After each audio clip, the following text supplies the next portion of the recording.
Dahil this is me, this is me, hindi talaga matahimik. Habang fresh pa siya sa utak ko, hindi ko siya makalimutan. Ande, kumiyok. Ande, naubusan na hangin. Ano yung, mas kailangan unahin talaga yung safetyness. Hi guys! Welcome back to my channel. This is Mama Angel. For today's video ay mag-rearrange tayo ng gamit. Yes! Yes! Kasi kahapon ay habang nagluluto ako, naghuhugas, at kung ano-ano pang ginagawa ko, nasa isip ko na talaga siya. Nasa isip ko na talagang mag-ayos na naman ng gamit. Yes, ito ipapakita ko sa inyo kung ano yung aayusin ko na naman. O diba na naman kasi kamakailan lang ay nag-ayos ako dito ng gamit. Ngayon mag-aayos na naman ako dahil this is me. This is me. Hindi talaga matahimik.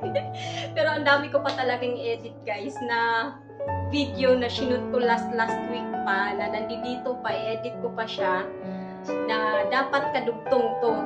So ngayon, gagawin ko na siya habang fresh pa siya sa utak ko. Hindi ko siya makalimutan. So, ipakita ko sa inyo kung ano yung aayusin natin na gamit. Let's go!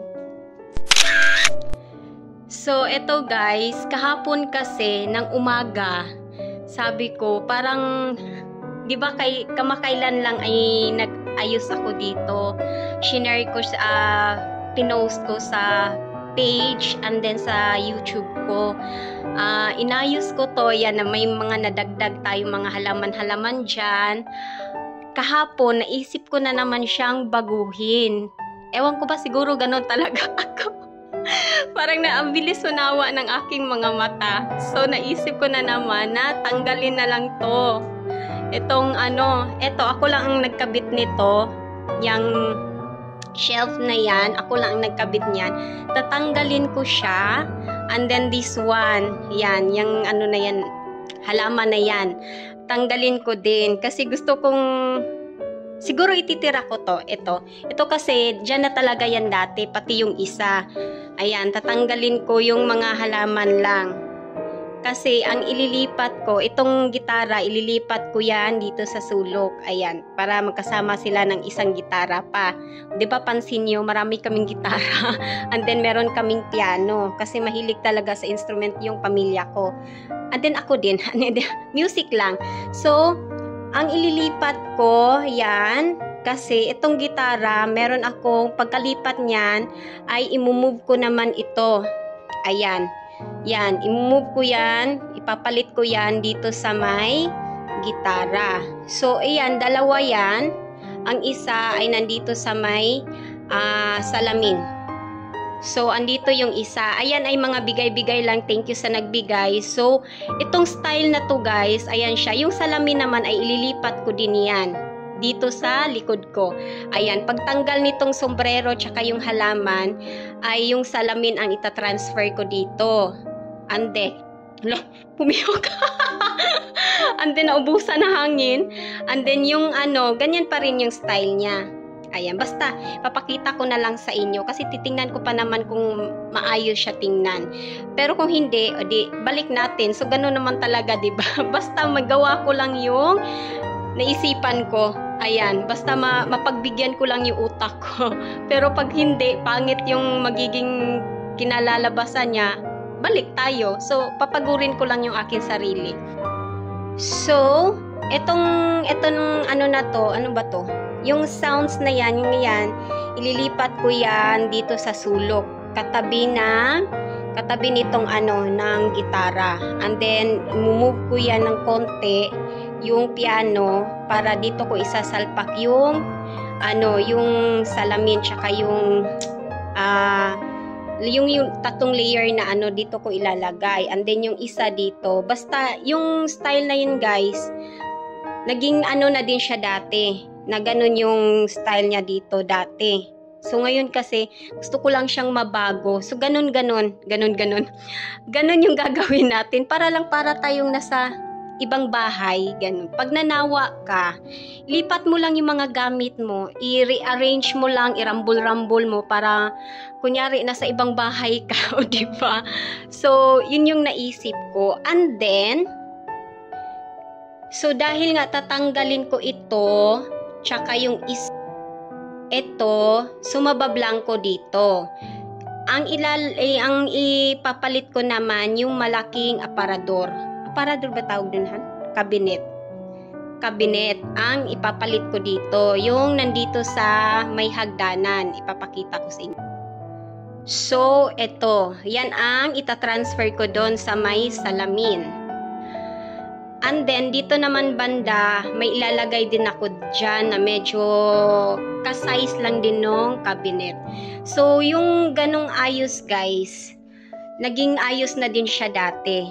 Naging ganon din ang yung style niya. So, medyo matagal siya na nagiging ganito. Parang nilipat ko ata, tinanggal ko yung malalaki dito, yung cabinet na nung mga December. Ayan, naglipat ako ng mga gamit. So ngayon, gusto kong mabago na naman siya. Gusto kong ibalik yung cabinet dito. Dito siya banda, and then yung sa ibabaw, ganun pa rin. Basta maglalagay ako ng halaman na palaylay. Diba? Palaylay. Basta, kayo nang mintindi. Ano yun? Ganyan siya. And then, basta ayusin ko yung laman ng cabinet para maganda pa din. Para yung, likod ng pag naka, ka dito sa salamin ay maganda yung yung likod, 'di ba? So dito naman ay ayusin ko din. And then bala kong tanggalin to. Sabi kasi ng aking Diyosawa, tanggalin na lang siguro to. I-move na lang tong sofa na pa ganun para diretso siya. Kasi guys, dahil nga tag-ulan ngayon, malamok, ayun siya meron siyang sulok doon. Ayan na talagang taguan siya ng lamok dahil madilim. Alam nyo naman, sabi kasi sa akin ng lamok diyan daw sila nagtatago. So, kaya tatanggalin ko yan. Ang mga laman yan, yung mga bola ng anak ko, yung pang-workout namin, ayan, ng aking panganay. And so, dahil nandito yung aking Diyosawa, dahil wala siyang pasok ngayon dahil bagyo at binaha kami dito. Ingat po sa lahat. Ayan, ingat kayo sa mga natamaan ng bagyo, sa mga binaha na. Ingat-ingat po. Ayan, kung wala namang kailangan importanteng bilhin, wag munang lumabas. Stay safe sa bahay. Ayan. So, meron naman talagang pasok yung aking Diyosawa. Kaya lang, bakit tayo? Wait lang ha. So, meron naman talagang pasok yung aking Diyosawa. Kaya lang, sabi kasi ng kanilang company ay pag sino yung mga hindi na safe na bumiyahe, huwag nilang pumasok, diba? Kasi mas mas kailangan unahin talaga yung safetyness. Basta yun. Kaya sa mga binaha, sa mga natamaan ng pag-ibig, ingat tayong lahat. Ayan, so mag-start na tayo at yung mga misis natin ngayon na nandiyan sa bahay, kung wala kayong ginawa, wala kayong ginagawa, ayan, kung tapos na kayo sa inyong mga daily routine, sabayan nyo na. Let's start. Mag-rearrange tayo ng gamit. So, let's go guys. Siguro ipapakita ko na lang sa inyo yung magiging outcome nito. Ayan. Or, basta hanggat kaya ng aking camera na ma-share ko sa inyo yung paano ko sila ayusin. So, let's go! Let's start, guys! Samahan niyo ako hanggang matapos tayo dito. Go! Okay, let's start, guys. So, ang unahin ko yung gitara para mai-transfer ko na itong, ayan, yung tatlo. Ayan.